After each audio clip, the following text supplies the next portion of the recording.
Bienvenidos a un nuevo video de UN en cuarentena. Mi nombre es Sebastián Páramo.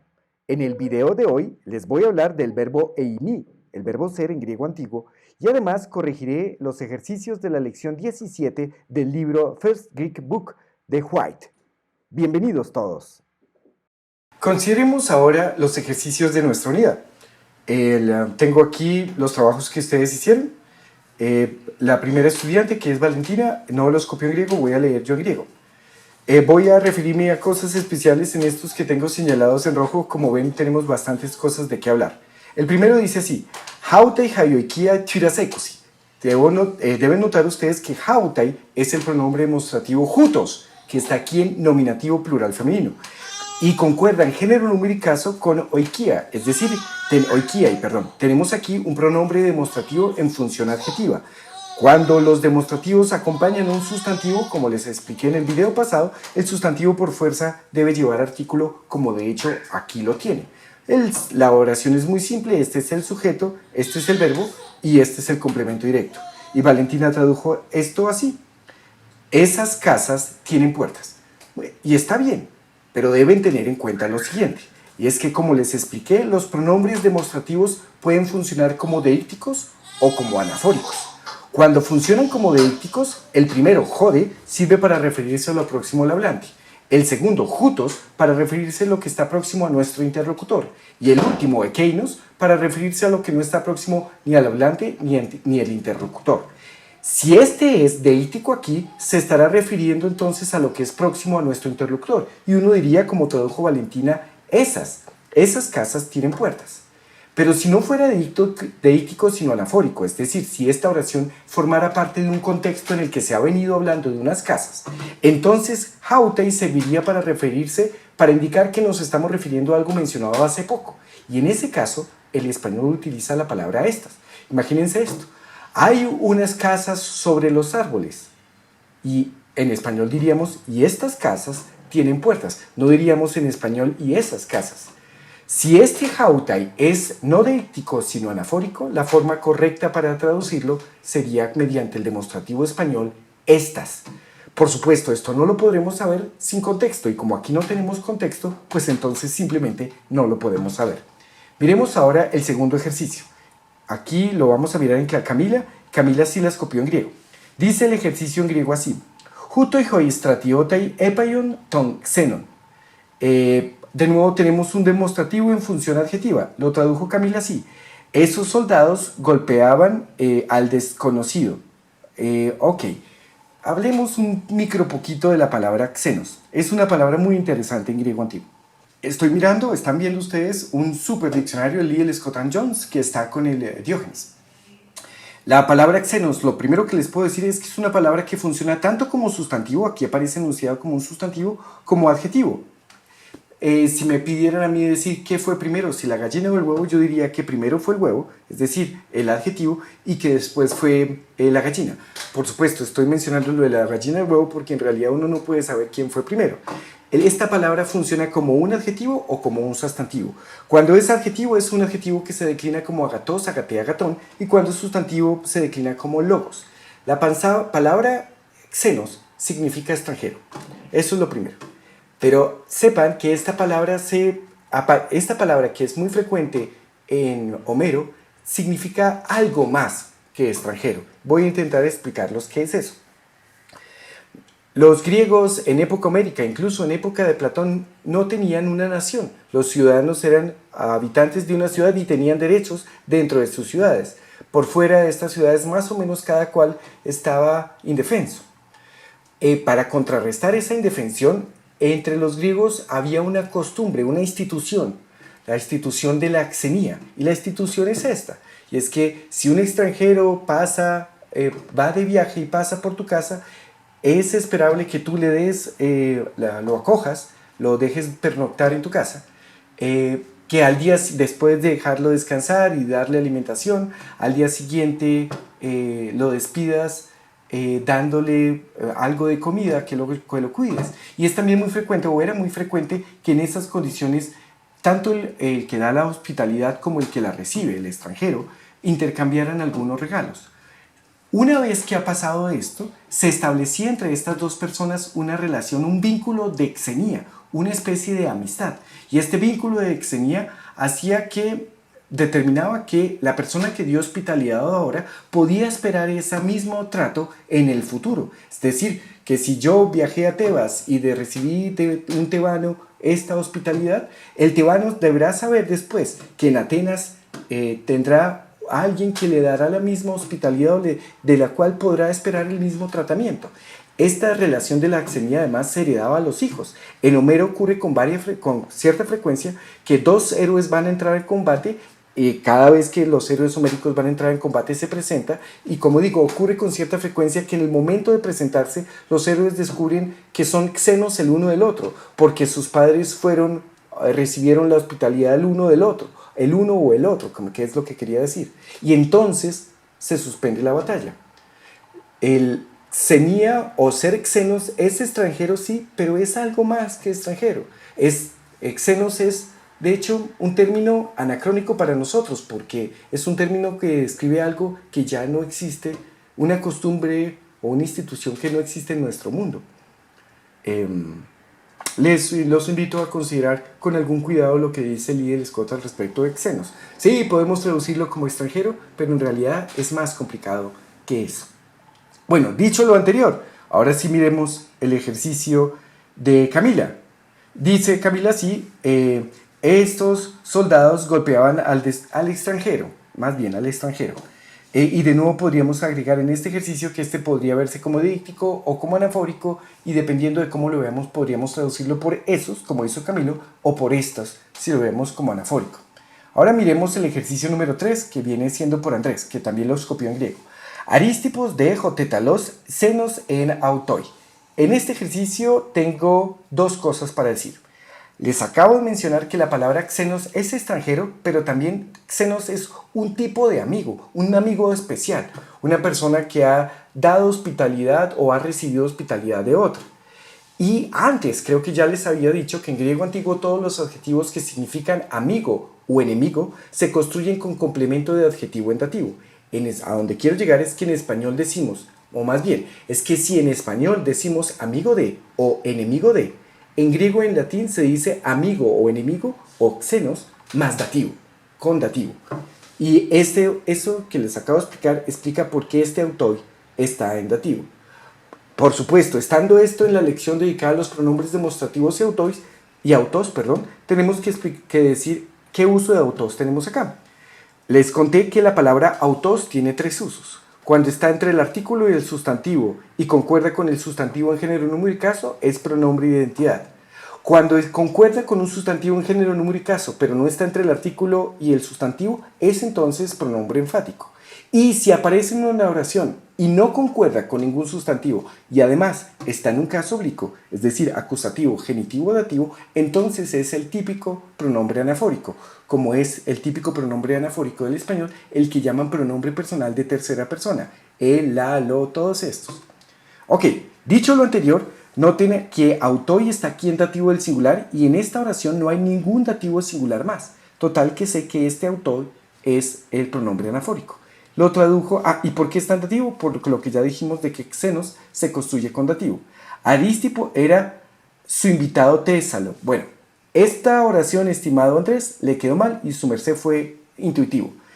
El sujeto de la oración es Aristipos, un nombre propio, junto a un apósito. De los apósitos creo que ya les hablé a ustedes. Aristipo, el tesalio. Todo esto está en nominativo y es el sujeto. Por supuesto, quiten ustedes el de que nos está uniendo esta oración con la anterior. Obvien el de este. El verbo de la oración es simplemente en. El predicado nominal de esta oración es xenos. Y recuerden que el adjetivo xenos se construye con dativo. Aristipo, el tesalio, es decir, que es de Tesalia. Aristipo, el tesalio, era amigo de él. Era xenos de él. Esto es lo que significa esta oración. Por supuesto, podrían reclamarme por qué no estoy traduciendo la palabra xenos, pero hace un momento les expliqué que xenos es una palabra que en griego denota algo que no existe en nuestra actualidad. En la actualidad, xenos denota esta institución, xenos alude a esta institución que no tenemos de la xenía. Si me obligaran a traducirlo al español, yo diría que Arístipo el Tesalio era amigo de él, amigo especial de él. Miremos ahora nuevamente en Valentina el ejercicio número 4. El 4 dice así: meta de túton, clear con autos el exetade. Aquí hay tres pronombres y entonces hay tres cosas para decir. El primero de ellos es túton. Túton es el pronombre demostrativo jutos, que significa, ustedes ya saben, si es deítico sería ese, que está aquí en acusativo singular masculino. Les enseñaron en esta lección la preposición meta y les explicaron que meta seguida de acusativo significa después de. Y entonces hasta este punto la oración va así: después de este, y se refiere a una persona, porque tuton está en masculino. Clearcos, que está en nominativo, y noten, va acompañado de autos. Tenemos aquí autos en su segundo uso. Cuando autos concuerda con un sustantivo, y autos aquí está concordando con clearcos, pero no está entre el artículo y el sustantivo, entonces autos es un pronombre enfático. Es como si echáramos subrayador, ¿cómo se dice? Resaltador en el sustantivo. Este es el sujeto de la oración, el verbo es elexe. Les explicaron que el lego, les enseñaron en esta lección también el verbo lego, que significa decir, y les dijeron que el auristo es elexa, y su auristo tercera del singular será elexe. Y finalmente tenemos tade. Tade es el pronombre demostrativo jode y está aquí en nominativo o acusativo plural neutro. Como no me sirve en nominativo porque ya tengo sujeto, debo asumir que está en acusativo y es el complemento directo. Y además es clarísimo que aquí está funcionando como catafórico. Se refiere a unas cosas que no se han dicho. Después de esto, Clearco mismo dijo estas cosas que se van a decir a continuación. También lo podríamos traducir como dijo las siguientes cosas. Dijo lo siguiente. Después de esto, Clearco mismo dijo lo siguiente, o las siguientes cosas. Y lo tradujo Valentina. Después de eso, jaja, Valentina cayó en la trampa. No es neutro, es masculino, es después de este. Clearco mismo, este lo hizo muy bien, dijo lo siguiente. Y esto Valentina lo hizo muy bien. Felicitaciones, Valentina. Miremos el ejercicio 5, que es en Camila. El 5 dice así: Kai etroison tus peltastas juto jutoi. Tengo para explicarles lo siguiente, prometo ser breve. Aprendieron estos tres pronombres demostrativos: jode, jutos y ekeinos. Les expliqué a ustedes en la clase pasada que cuando funcionan como anafóricos, este jutos sirve para referirse a algo a lo que nos hemos referido hace poco. Lo voy a poner con una flecha así. Jutos sirve para referirnos a algo, algo que se ha mencionado hace poco. ¿Y dónde hay una flechita que mire para este lado? Así.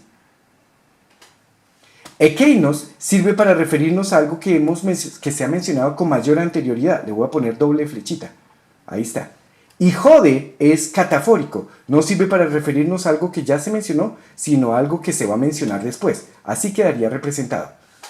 Espero que entiendan mi representación. Sepan que de estos pronombres demostrativos se derivan en griego antiguo dos adverbios. Un adverbio que es este, jode, y un adverbio que es este, que puede llevar sigma o no llevarla. Puede ser juto o jutos. De las dos maneras es posible. Y ambos adverbios son traducidos, si lo buscan en el diccionario, así. Esto se traduce así. Y este se traduce así. Ambos son así. Sin embargo, el primero, jode, es un así como voy a decir a continuación. Yo quiero que lo hagan así. Primero que lo piensen, luego que lo escriban. Noten, ahí así estaba refiriéndose a algo que se iba a decir a continuación. Pero también, jode, como digo, es un así que se refiere a lo que se va a decir a continuación. Mientras que jutos es un así como se dijo antes. Por ejemplo,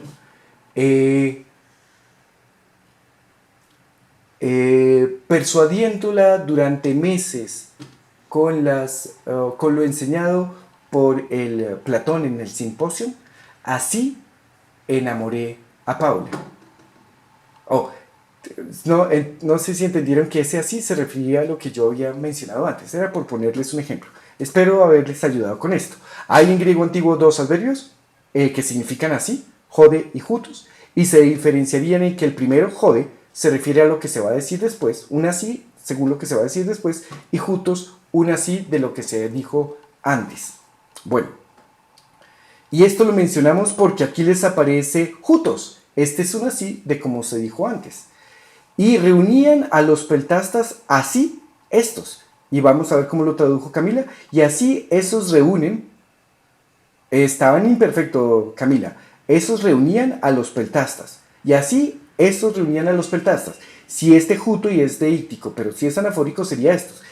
Y así, como se dijo antes, estos, los que se mencionaron antes, reunían a los peltastas. Eso es el ejercicio 5. Pasemos ahora al 6. El 6 dice así. Tauta tauta buleusin. Bueno, este es un ejercicio interesante.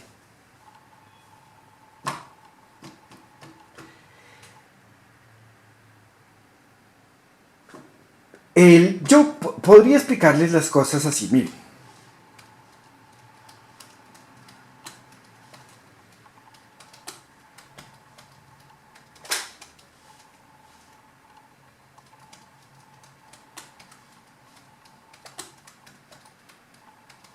Recuerden ustedes que en griego antiguo los adjetivos especificativos se ponen antes del sustantivo y que si el sustantivo lleva artículo, como en este caso, el adjetivo se pone entre el artículo y el sustantivo.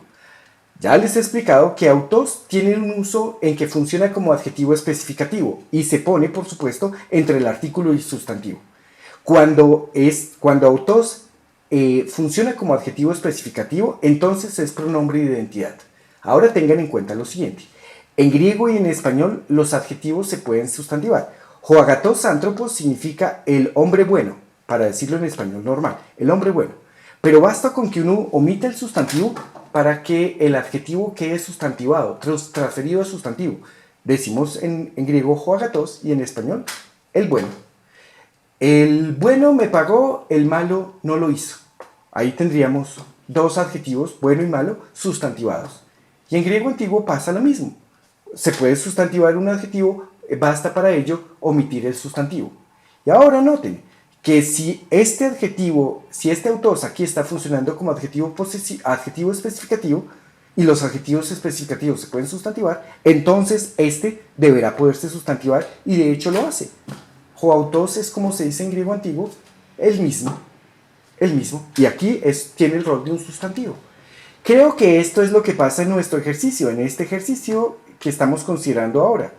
Creo que aquí este autá está sustantivado por supuesto en nominativo o acusativo neutro plural y va acompañado de un pronombre demostrativo. Deliberan estas mismas cosas. Aquí, por supuesto, hay una dificultad adicional que tiene que ver con la sustantivación de los adjetivos y los adjetivos en plural neutro. Pero sobre eso, sobre eso les voy a hablar en este instante. Ok, estaba hablándoles de la sustantivación de los adjetivos. Sustantivación.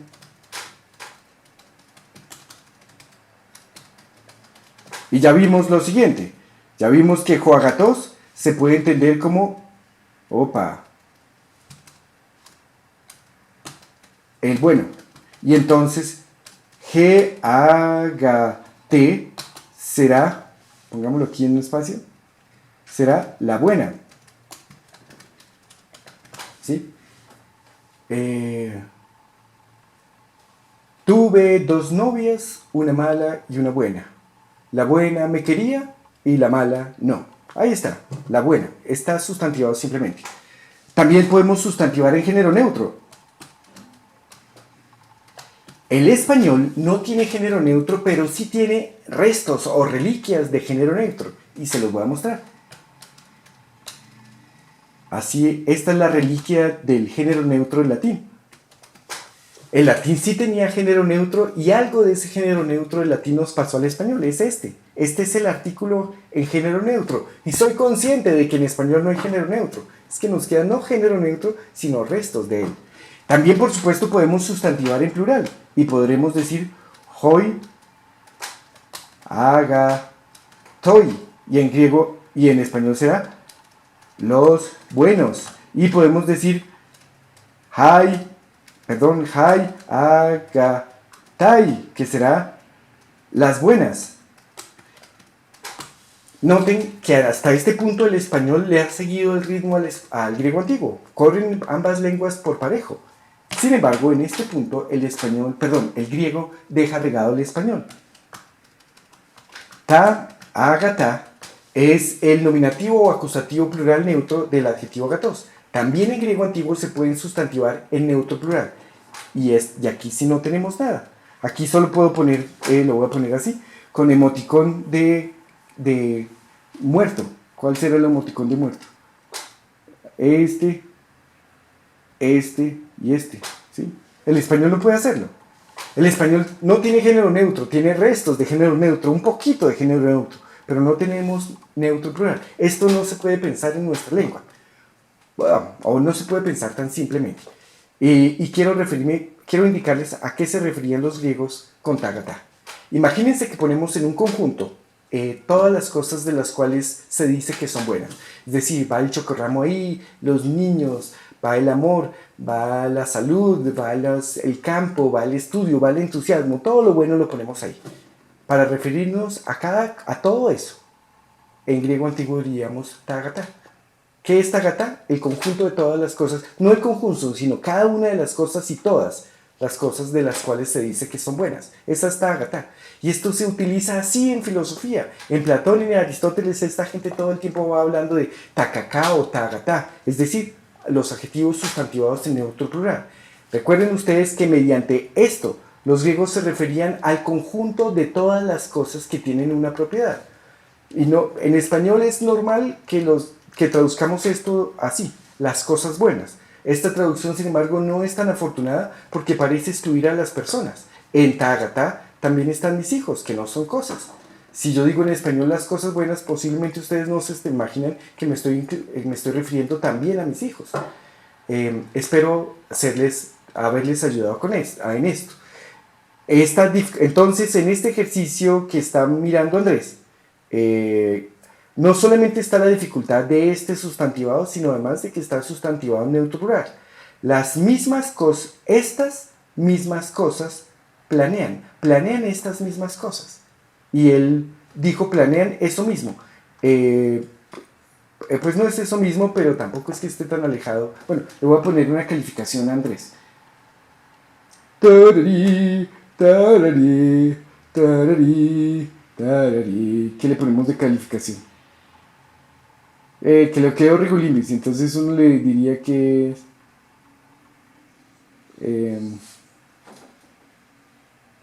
¿qué le pongo? La calificación, Andrés, por eso que usted hizo fue, no es atroz, solo es que no es perfecta, es esto, porque ahí está, Andrés. Espero, Andrés, que haber podido explicar por qué mi cara no está del todo feliz. Miremos ahora el ejercicio número 8, nuevamente en Valentina, tenemos que leerlo en griego. Haute pibule uken panera. Este ejercicio está simple. Y dijo Valentina, el complot mismo no era visible. Y yo diría que la señora Valentina se equivocó, porque haute no es el pronombre autos, es el pronombre jutos, en nominativo singular femenino. Entonces esta conspiración no era clara. Esta conspiración no era clara. No es mismo, no es el adjetivo autos. El pronombre autos es el pronombre jutos, como ya dije. Miremos el 9 en Camila. Ya casi terminamos. Jutos de joautos que legue y ekeinos harpaz de intencoran. Esto ya lo expliqué. Ya les expliqué que aquí lo tenemos de identidad, que está sustantivado, que va acompañado del pronombre demostrativo. Y entonces sería, este mismo ordena que aquellos saqueen la región, harpazdin. Y Camila lo tradujo así. Pero este mismo ordena, no es a aquellos, Camila, es ordena que aquellos saqueen la región. Ekeinus aquí es el sujeto de la oración de infinitivo, Camila. Si esto fuera lo que se dijera en griego antiguo, este ekeinus tendría que estar en dativo para hacer el complemento indirecto. Es ordena que aquellos saqueen la región. Pero este pedazo lo hiciste muy bien. Y el último ejercicio, miremoslo en Andrés. Tauta elixe clearcos, hoide stratiote, hoide autue keino kai hoialon, Ekeleguon auton aginten stratian. Antes de mirar lo que hizo Andrés, este es el ejercicio más difícil. Quiero traducirlo yo. La primera parte es fácil. Clearco dijo estas cosas. De aquí tenemos un neutro plural, por eso estoy diciendo estas cosas. Clearco dijo estas cosas. Y los soldados, y ahora viene un apósito, los de aquel mismo y los otros ordenaban que él condujera el ejército. Ahora, como lo dijo Andrés, Clearco dijo esto, pero los soldados, tanto los de él mismo como los otros, le ordenaron que dirigiera el ejército. Muy bien, Andrés, salvo por este detalle. Autón, disculpen, está en acusativo y está en acusativo porque es el sujeto de Agi. No es complemento indirecto. El mismo error de Camila. Es ordenaban, y está en imperfecto, ordenaban que él dirigiera el ejército. De resto, Andrés, le salió bien su ejercicio, lo felicito. Gracias. Corrijamos ahora los ejercicios de inglés a griego. Voy a mirar solo la versión en griego. Empezamos con el trabajo de Andrés. Hoide hoistratiote pilioi esan.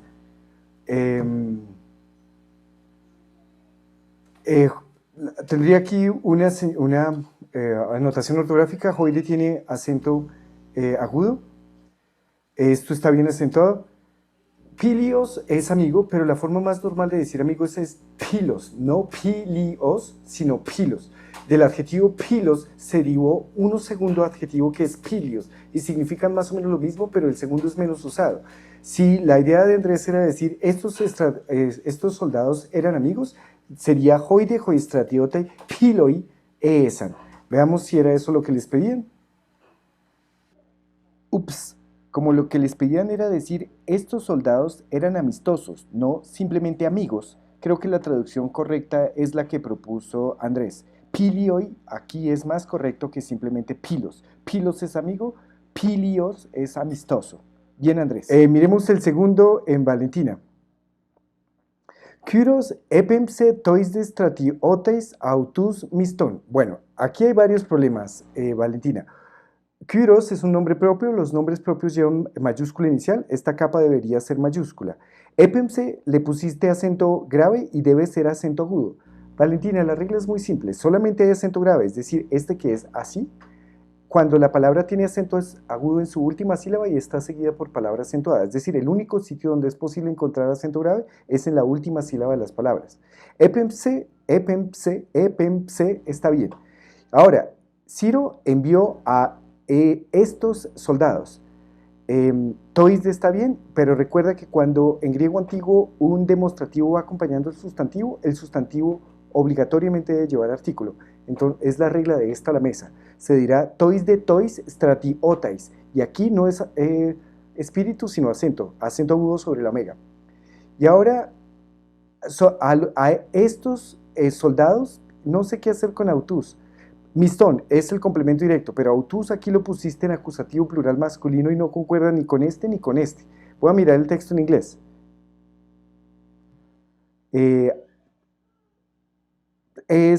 Simplemente este hay que quitarlo y te queda bien.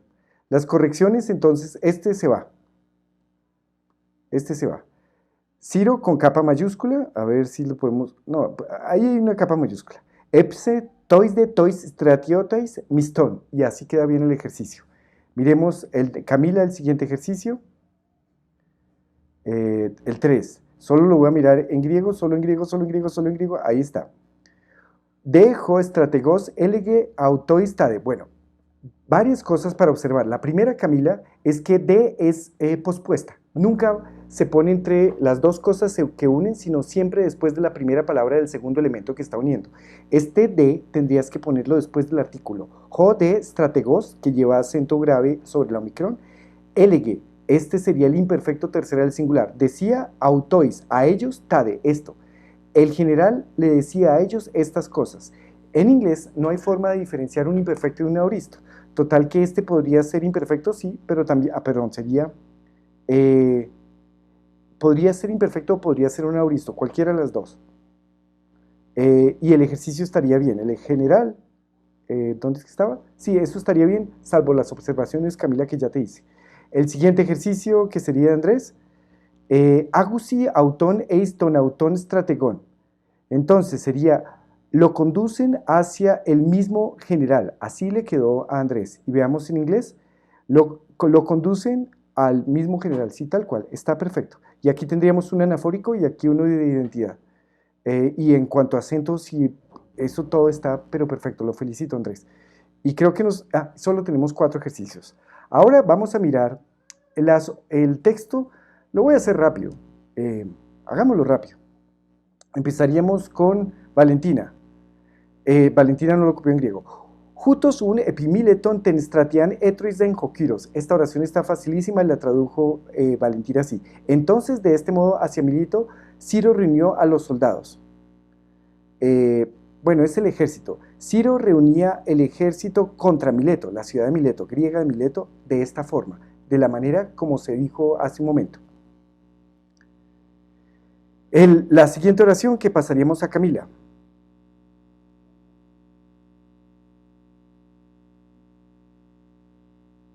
¿Dónde está?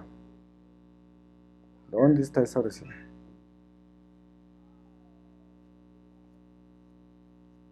Aquí está. Pros de tonadelpon angelus epemse kai elixetade. Pero hacia el hermano envió a unos mensajeros y dijo esto. Sí, noten que en español uno no diría envió hacia. El trabajo le quedó bien hecho a Camila y la traducción es quizás excesivamente literal. Uno debe entender las cosas en griego y después como repensar la cosa en español. Por supuesto, yo me doy cuenta de que los estudiantes tienen un dilema y es que no se sabe si es, qué es lo que espera el profesor. Si una traducción que dé cuenta de cómo está hecha la oración en griego, o cómo entendieron ellos el texto en griego, o una traducción que sea en español sensato. Entiendo que Camila aquí hizo una traducción más como apegada al texto griego y gracias a su traducción yo puedo entender que ella entendió correctamente el texto. Si lo tradujéramos de manera más sensata sería, y envió unos mensajeros al hermano y le decía y dijo estas cosas. Y ahora viene la carta que le envió Ciro a su hermano. Recuerden que la idea es esta. Al morir Darío le dejó su reino al hijo mayor, Artajerjes. Este hermano mayor se enemistó con su hermano menor Ciro y lo puso preso, lo agravió. Gracias a la intervención de la madre de ellos dos, Artajerjes, el hermano mayor, liberó a Ciro. Ciro se devolvió a su satrapía, pero decidió que derrocaría a su hermano. Para eso reunió un gran ejército y durante un tiempo ocultó sus intenciones. La idea era que Ciro quería reunir un ejército de atacar a su hermano sin que su hermano tuviera tiempo de prevenirse. Total que este es un engaño. Miremos en Andrés la siguiente oración. Epitumo Artaxerxes, caites ionías atrapeguen, tisapernes de tescora que vale. Lo central aquí es esto. Esto está en estilo directo, es la carta que le envió Ciro o el mensaje que mandó a través de los mensajeros Ciro a su hermano. El verbo principal es epitumó, creo que el libro les ayuda. Epitumó es un verbo conjugado en primera persona del singular y significa deseo, pero como verbo, yo deseo. Es un verbo que suele llevar como complemento directo oración de infinitivo, y aquí de hecho hay 2 oraciones de infinitivo coordinadas por este de, que funciona como complemento directo de epitumó. Deseo satrapeguen y deseo ekvali. La primera oración de infinitivo tiene un complemento de régimen, y atención con esto. Los verbos que en griego antiguo significan gobernar o ser rey suelen llevar complemento de régimen en genitivo. Ser rey de alguien, ese alguien va en genitivo. Gobernar a alguien, ese alguien va en genitivo. Es como una regla del griego. Entonces es deseo ser sátrapa también de Jonia. A propósito de ese Kai, la historia es así. Deben saber ustedes que en griego antiguo Kai es 2 cosas. Y 2. Eso es. En primera instancia, Kai es lo que ustedes ya aprendieron. Kai es una conjunción coordinante. Conjunción, coordinante, y significa, pues, significa y sirve para unir 2 cosas. 2 adjetivos, 2 sustantivos, 2 adverbios, 2 oraciones. Pero también Kai puede ser un simple adverbio. Adverbio. Y como adverbio significa más bien es también. Significa también. Y la historia es muy simple. La historia es que cuando a ustedes les haga falta que Kai sea conjunción, entonces es porque Kai es conjunción. Pero cuando no les haga falta un Kai conjunción, entonces será adverbio. supongo que lo puedo decir de manera más inteligente, pero lo central es eso. Entonces aquí tengo un kai, este genitivo no puede estar unido a esto que es un vocativo, total que es razonable pensar que aquí este sea simplemente un adverbio. Deseo ser sátrapa también de Jonia. El también aquí importa además por la siguiente razón, es que Ciro ya era sátrapa de una región muy grande, que incluía Frigia, Lidia, Frigia y Capadocia, como se nos dijo en la primera lectura. Ciro ya era sátrapa y entonces lo que le está diciendo a Artajerjes, su hermano, es: deseo también ser sátrapa de este lugar. Y noten que el sátrapa de Jonia parece que en ese momento era Tisafernes, el enemigo de Ciro. Y se entiende: deseo expulsar a Tisafernes de la región. Veamos la traducción que hizo Andrés. Deseo, Artajerjes, que rijas Jonia. No, señor. El sujeto, muy bien. En la traducción de Andrés pareciera... la traducción de Andrés incluye un error. En griego antiguo, las oraciones de infinitivo pueden llevar su sujeto en acusativo si y solo si ese sujeto es distinto al sujeto de la oración principal. Creo que lo redacté mal, voy a hacer un segundo intento. En griego antiguo y en latín, las oraciones de infinitivo llevan su sujeto en acusativo cuando ese sujeto es distinto al sujeto de la oración principal. Noten ustedes que en la oración del infinitivo satrapeguin no hay ningún acusativo. Es decir, aquí no hay sujeto de la oración, sujeto en acusativo de la oración de infinitivo, de donde se sigue que el sujeto de este infinitivo es el mismo sujeto de la oración principal, y el sujeto de la oración principal soy yo. Creo que puedo decirlo una vez mejor. La traducción de Andrés es incorrecta porque la traducción de Andrés supone que el que debe satrapear, el que quiere ser sátrapa, es el hermano de Ciro, el tú al que le está hablando Ciro. Si eso fuera así, tendríamos que tener la forma tú, es decir, el pronombre personal tú en acusativo, que en griego antiguo sería se. Se diría epitumó se satrapewi, pero como no está ese se, como no hay un sujeto en acusativo distinto al sujeto de la oración principal, nosotros podemos colegir que el sujeto de este satrapewi es el mismo sujeto de epitumó. Deseo, deseo, o Artajerjes, ser sátrapa también de Jonia y expulsar a Tisafernes de la región. Supongo que Andrés ya entendió los errores de su traducción. Veamos la siguiente oración en Valentina. Nos toca leerla por aquí. Caige meter sumprate y autoi tauta. El verbo sumprato significa como colaborarle a alguien en dativo en algo en acusativo. Y esto explicaría estos dos casos. Y la madre, se entiende, la madre de ellos dos, es madre tanto de Ciro como de Artajerjes, la madre le colabora a él en esto. Se entiende en este deseo que tenía, bueno, en este deseo, así nos dice. Y la traducción de Valentina es: y la madre coopera con él en esto. Este él se entiende Ciro. Ciro está tramando un plan y la madre la colabora. Por algún motivo esta madre, Parisati se llama, la madre prefería realmente a su hijo menor, a Ciro, y parece que no tenía muy buena relación con su hijo mayor, un poco raro. Pasemos al siguiente. Y aquí vamos. Hoste uk hupoptewe ho Artaxerxes ten tukiru epibulen. Por lo tanto, no sospecha Artajerjes del plan de Ciro. Eso está bien. Y la última oración, de nuevo en Andrés. Apepem pegar autoitus das musekeinos, pues aquel enviaba los tributos. Ciro seguía mandándole los tributos a Artajerjes, que era de hecho el rey de los persas. Les agradezco que hayan hecho la tarea. Me pareció que estaba bien hecha. El tema nuevo es el presente, el imperfecto y el futuro de indicativo, voz activa del verbo ser. Quiero mostrarles en primera instancia cómo se conjuga este verbo en estas formas que mencioné y después quiero hablarles de lo peculiar que tiene este verbo. Les voy a dejar en la descripción de este video un link para que puedan descargar esta que a mi juicio es la mejor gramática de griego antiguo, por lo menos a nivel de como estudiante de griego.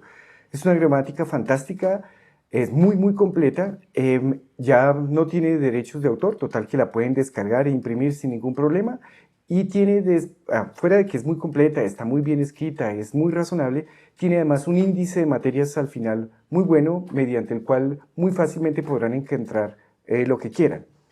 En esta gramática voy a mirar el verbo ser, yo lo tengo señalado por aquí, verbo ser, aquí lo tienen ustedes. Esta es la conjugación del verbo ser y lo que han de aprender para la próxima clase es el presente indicativo, que es este. Ei mi, ei esti, esmen, este y eisin. Noten ustedes que me salté la segunda y la tercera persona del dual, porque todavía no hemos visto el dual y el dual lo introduciré en un futuro no muy remoto.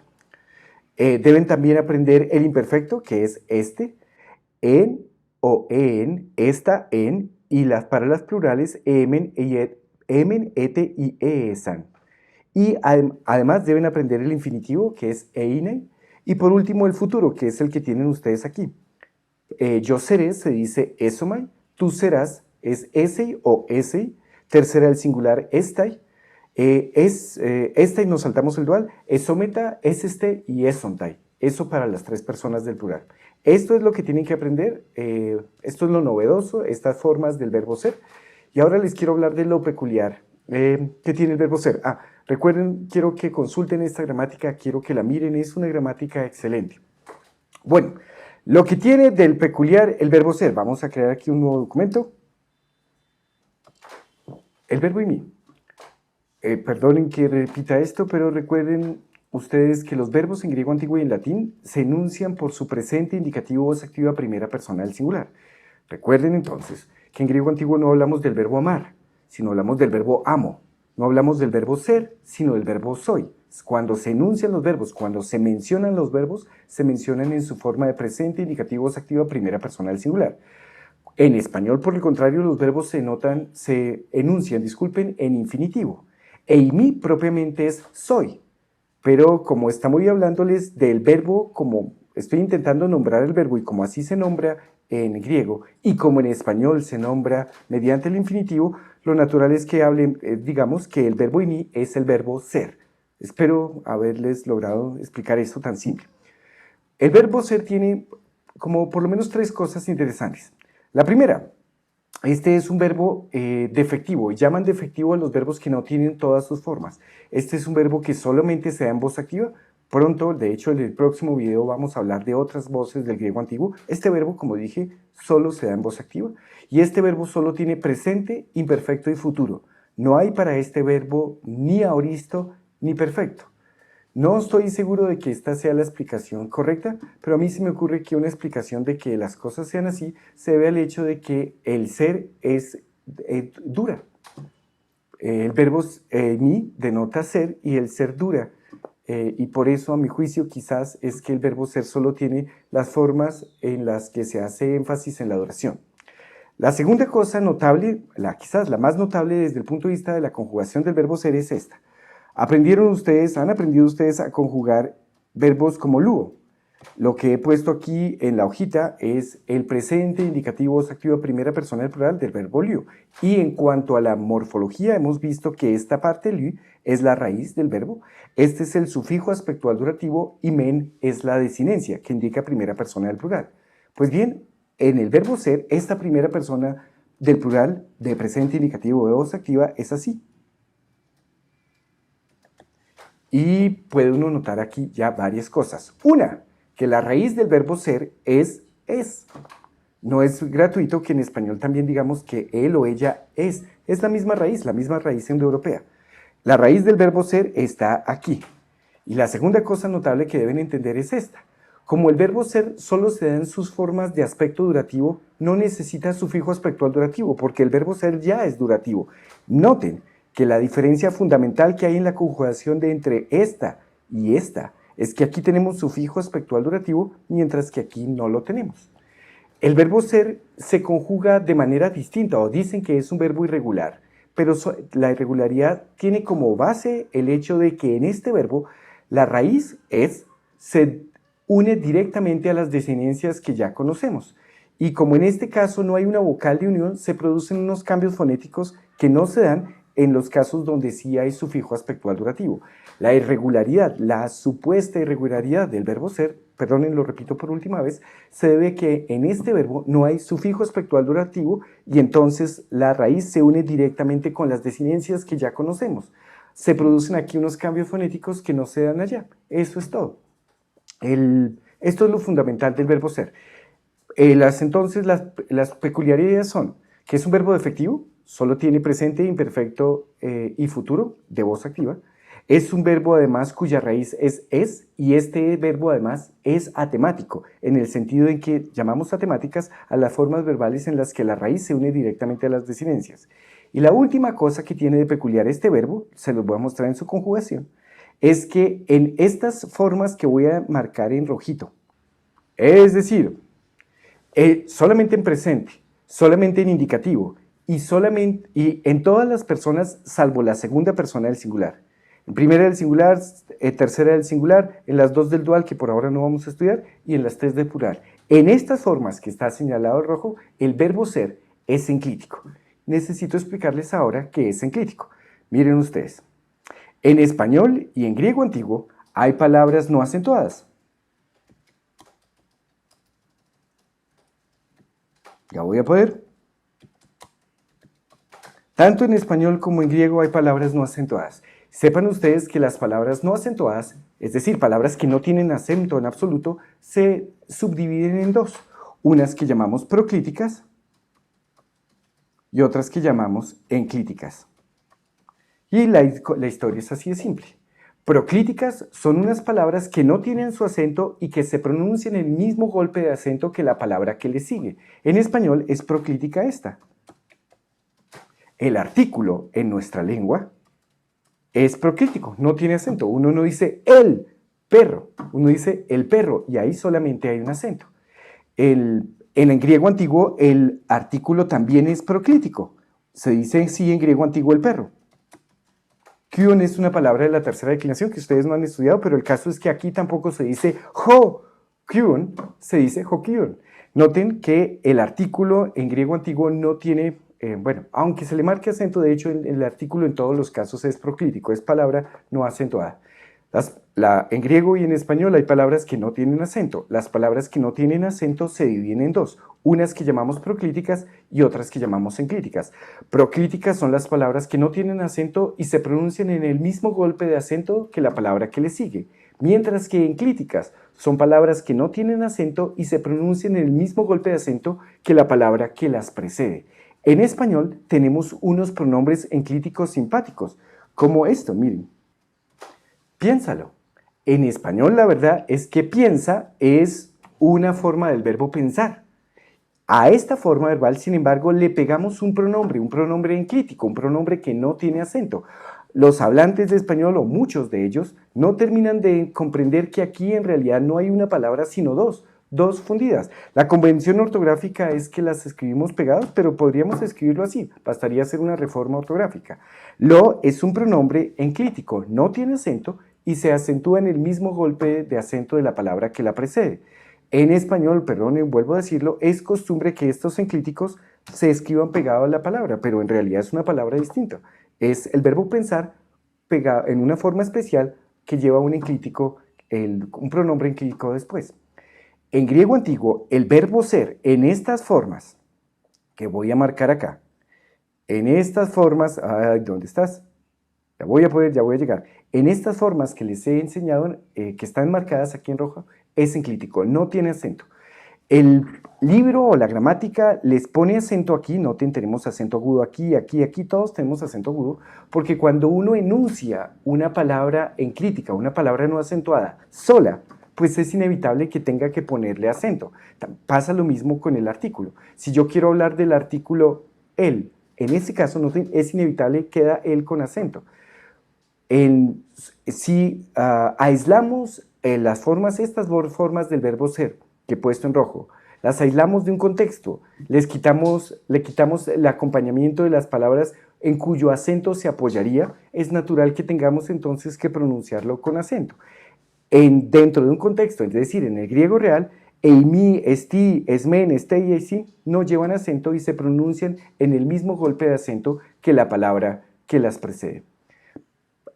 Para terminar este capítulo, sepan finalmente que las enclíticas, es decir, palabras como esta que tengo aquí en rojo, producen estragos en la marcación del acento.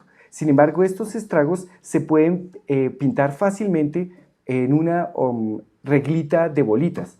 Y me gustaría, voy a intentar hacerlo en computador. En cuanto a la marcación de los acentos, las enclíticas tienen esta peculiaridad. Estragos acentuales. Estragos en la marcación del acento. La historia es así. Cuando una palabra de acento agudo, pero voy a explicarles entonces, empecemos así. Esta palabra, ustedes ya la conocen, significa en griego antiguo ejército. Esta palabra tiene acento agudo en su última sílaba. A las palabras que tienen acento agudo en su última sílaba las conocemos como paroxítonas. Perdón, oxítonas. Oxítona es una palabra que tiene acento agudo en su última sílaba. Cuando una oxítona está seguida por una enclítica de dos sílabas, como estas del verbo ser, miren ustedes, en cuanto a la marcación del acento se deja así. Cuando una oxítona está seguida de una enclítica, entonces se mantiene el acento agudo en su última sílaba. Noten, aquí no se puso acento grave y la enclítica, es decir, no lleva acento. Y esto además se pronunciará de esta forma: stratiesti, stratiesti. Noten ustedes que no hice ningún acento sobre el esti. Ahora, cuando una palabra paroxítona, y les voy a explicar qué es paroxítono. Paroxítono es una palabra que tiene acento agudo en su penúltima sílaba. Una palabra paroxítona, por ejemplo, como logos. Cuando una palabra paroxítona está seguida por una enclítica de dos sílabas, como estas del verbo ser, entonces a la enclítica se le marca acento y se le pronuncia acento. Es decir, esto sonaría así: logos esti, logos esti. Cuando una paroxítona está seguida por una enclítica, a la paroxítona se le marca acento y a la enclítica también. Y la última regla con acento agudo es cuando una palabra proparoxítona. Proparoxítona. Proparoxítona es que tiene acento agudo en su antepenúltima sílaba. Una palabra proparoxítona como antropos. Cuando una palabra proparoxítona está seguida de una enclítica, entonces a la palabra proparoxítona se le marca un acento adicional, un acento secundario en su última sílaba, y a la enclítica no se le marca ningún acento. Es esto. Si una palabra proparoxítona, es decir, que tiene acento agudo en su última sílaba, en su antepenúltima sílaba, está seguida por una enclítica de dos sílabas, como estas del verbo ser, entonces a la palabra proparoxítona se le marca un acento secundario en su última sílaba. Y esto se pronuncia así: antroposesti, antroposesti. Noten que estoy haciendo doble acento en la palabra antropos. Esto explica por qué a veces en griego antiguo se encontrarán palabras que tienen doble acento. Tienen todos los casos que ver con los estragos que causan las enclíticas en la marcación del acento. Solo me faltan, para terminar este capítulo, de la acentuación de las palabras enclíticas o de los estragos que causan las enclíticas en la marcación del acento. Pues solo me falta, como decía, hablarles de dos reglas, dos últimas reglas. Y es: ¿qué pasa si la enclítica está precedida de una palabra con acento circunflejo?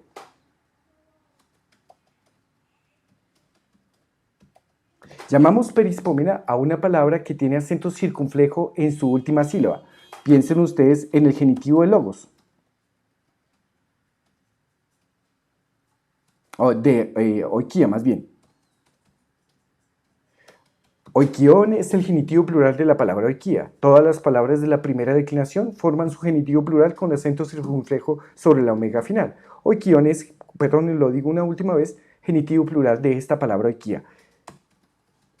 Cuando una enclítica de dos sílabas está precedida de una perispómena, es decir, una palabra que tiene acento circunflejo en su última sílaba, la cosa queda tal cual y tal cual se pronuncia: oikionesti, oikionesti. Finalmente, cuando una palabra enclítica de dos sílabas está precedida por una properispómena, properispómena, entonces, en ese caso, a la palabra properispómena se le marca un segundo acento en su última sílaba, como les voy a mostrar.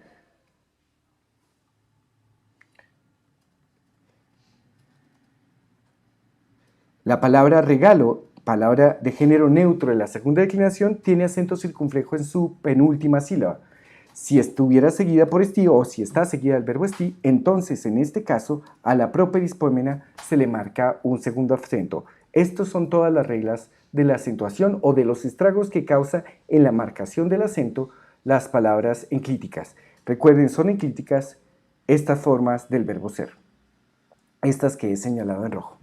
Para la próxima clase ustedes deben aprender de memoria esto, el presente, presente indicativo voz activa del verbo ser, el imperfecto, que es este hasta aquí, y el infinitivo, eine, y el futuro, que es esto que tienen acá. No es más el tema nuevo. La lección próxima incluye un par de sorpresitas de cosas que ustedes todavía no pueden entender, pero lo explicaré cuando esté corrigiéndoles los ejercicios. ¿En qué consiste entonces la tarea para la próxima clase? Veamos nuestro libro. La siguiente lección es la lección del verbo ser.